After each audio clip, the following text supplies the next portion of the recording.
19/10/2025 રાત્રે 2 થી 3 વચ્ચે ગુજરાત ફ્રીજ નામના એક શોરૂમ છે ઇલેક્ટ્રોનિક્સના, એને એક ગરફોડ એમાં થઈ હતી, જેમાં છતમાંથી પાત્રામાં નટ બોલ્ટ ખોલીને એક ઈસમ એમાં ઘૂસી ગયેલ હતા. એના કેશ કાઉન્ટરમાંથી 20 લાખ રૂપિયા અને એક દાન પેટીમાંથી 3,000, તો ટોટલ 20,03,000 જેટલી અમાઉન્ટ એમાંથી ચોરાયેલ હતી.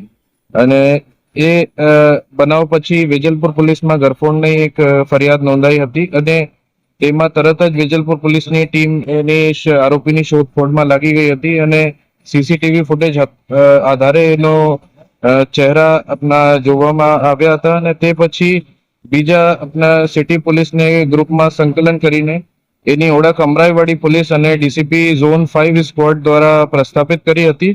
અને તે જ ટીમ એને ઘર તપાસ કરી અને તે ઘરમાં મળ્યા ન હતા, પણ એક લિંક મળી હતી જેને આધારે નાગપુરમાં વેજલપુર પોલીસ અને Amraiwadi police, DCP zone 7 squad અને ડીસીપી ઝોન 5 સ્ક્વોડની એક સંયુક્ત ઓપરેશનમાં એક ટીમ નાગપુર ખાતે મોકલાઈ હતી. અને તે ટીમ એ આરોપી જો છે એની ધરપકડ ત્યાંથી કરી હતી અને વેજલપુર લાવ્યા હતી.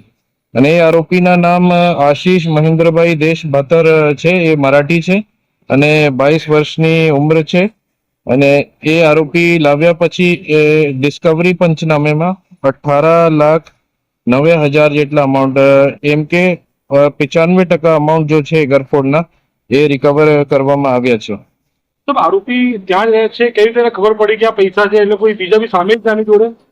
એ આરોપી એમો એવી જ છે, એ ઘણા બધા એરિયામાં ફરે છે અને એવી દુકાન શોધે છે જેમાં પતરા છે. અને એની ક્રાઇમ હિસ્ટ્રી પણ છે, જેમાં ઓડવમાં એને 2 ઘરફોડ ચોરીના કેસ છે અને શહેર કોટડામાં 1 ઘરફોડ ચોરી છે. અમરાઈવાડીમાં એક જુગારનો કેસ છે. સુરત રેલવેમાં 2 ચેઇન સ્નેચિંગના કેસ છે અને એની એક પાસા પણ થયેલી છે ઓડવ પોલીસ સ્ટેશનમાં. અને એ જે દુકાનોને ટાર્ગેટ કરીને એમાં ગરફોડના કામ કરે છે. ગરફોડ સિંગલ જ છે આરોપી? એક સિંગલ જ આરોપી છે અત્યાર સુધી આપની તપાસમાં.